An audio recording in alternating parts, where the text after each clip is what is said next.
தொலைக்காட்சி நேயர்கள் அனைவருக்கும் இனிய காலை வணக்கம். இது புத்தம்புது காலை நிகழ்ச்சியில் நலம் வாழன்ற பகுதியில் யோக பயிற்சிகளை பற்றி பார்த்துக்கிட்டு இருக்கோம். இன்றைக்கும் அது மாதிரி ஒரு அட்வான்ஸ்டான ஒரு ஆசனத்தை தான் பார்க்க போகிறோம். ஷவாசனா ஓய்வில் இருக்காங்க. இப்போ இதிலிருந்து போன பகுதியில் சர்வாங்காசனமும் அதோடைய வேரியேஷனும் பார்த்தோம். இந்த பகுதியில் ஹலாசனம் பார்க்க போகிறோம். ஹலாசனம் அப்படின்னா ஏர் கலப்பை ஆசனம். ஏர் உலகத்தில் அந்த ஏர் கலப்பை எப்படி இருக்குமோ அதை ஒற்ற நிலையில் உடல் பகுதியை வளைக்கிறதுனால இந்த ஆசனம் பேர் ஹலாசனம். மெதுவாக கால்களை ஒன்றா சேர்த்துக்கோங்க. கைகள் உடலை ஒட்டி வச்சுக்கோங்க.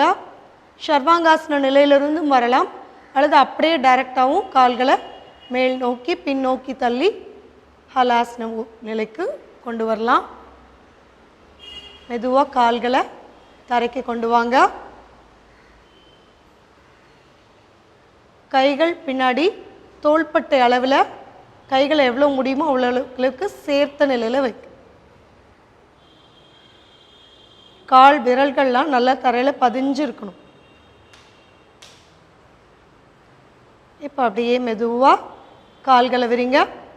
கால் விரலை தரையில் வச்சு அழுத்தியே செய்யலாம், படுக்க வைக்கணும்னு அவசியம் இல்லை. மெதுவாக கால்களை ஒன்றா சேருங்க.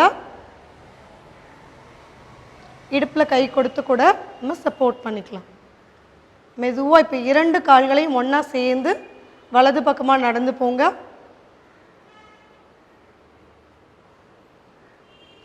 அப்படியே கால்களை மடக்கி உங்களுடைய முழங்கால் பகுதியை காது கிட்ட கொண்டு வாங்க. Very good. மறுபடியும் அப்படியே கால்களை நீட்டி நடந்து வாங்க. அதே மாதிரி இடது பக்கம் அப்படியே கால்களை மெதுவாக மடக்குங்க. மறுபடியும் கால்களை நேராக கொண்டு வாங்க. கால்களை ஒரு அரை அடி மட்டும் விரிங்க. ஃபஸ்ட்டு பண்ண போகிறது சிவலிங்க ஆசனம். சிவலிங்கம் மாதிரி பார்க்குறதுக்கு உடல் அமைப்பு கொண்டு வரதுனால இந்த ஆசனம் பேர் சிவலிங்க ஆசனம். கால் முழங்கால்களை மடக்கி காதுக்கு பக்கத்தில் கொண்டு வாங்க. கால் விரல்கள் படுத்த நிலையில் இருக்கட்டும். கைகள் தரைக்கு கொண்டு வந்துருங்க. வயிற்று பகுதியில் இருக்கக்கூடிய அத்தனை தசைகளும் இதில் வேலை பார்க்கும். கழுத்து பகுதியில் முழுமையான இரத்த ஓட்டம் கிடைக்கும். மூளைக்கு படுக்கூடிய அத்தனை நரம்புகளும் சுறுசுறுப்படையும் இந்த ஆசனத்தில்.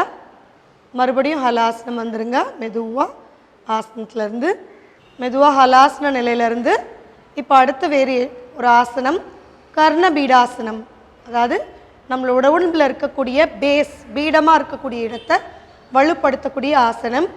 கால்கள் ஒரு அரை அடியிலேருந்து ஒரு அடி வரைக்கும் காலை விரிக்கலாம். அப்படியே முழங்கால்களை தரையில் வைங்க. காதுக்கு பக்கத்தில் கால்கள் படுத்த நிலையில் இருக்கட்டும். கைகள் சங்குமுக முத்ராவில் வச்சுக்கோங்க. சங்குடைய முகம் மாதிரி இருக்கக்கூடிய முத்ரா. இதில் சுண்டு விரல் காதலையும் பெருவரல் நாடியிலையும் வச்சு இம் அப்படின்ற மந்திரத்தை உச்சரிக்கிறதுல மூளைக்கு போகிற அத்தனை நரம்புகளும் சுறுசுறுப்படையும். நல்ல பாசிட்டிவ் எனர்ஜி கிடைக்கும். நெகட்டிவான தாட்ஸ் வராது இந்த ஆசனங்கள் பண்ணத்தில். மெதுவாக மறுபடியும் ஹாலாசன நிலைக்கு மெதுவாக ஓய்வு நிலைக்கு வரலாம். ஷவாசனம். இதோடைய மாற்று ஆசனமும் மச்சாசனம் தான். நல்ல ஒரு அட்வான்ஸ்டான போர்ஷன் பார்த்தோம். இதெல்லாம் குழந்தைங்க பயிற்சி பண்ணாங்கன்னா குழந்தைகளோட ஆரோக்கியம் எந்த அளவுக்கு மேம்படும்ன்றதை உணர்ந்து யோக கலையை குழந்தைகளுக்கு கொண்டு போய் சேர்ப்போம். வருங்கால சந்ததி ஆரோக்கியமான சந்ததியாக வரணும்னு சொல்லி விடைபெறுகிறேன். நன்றி, வணக்கம்.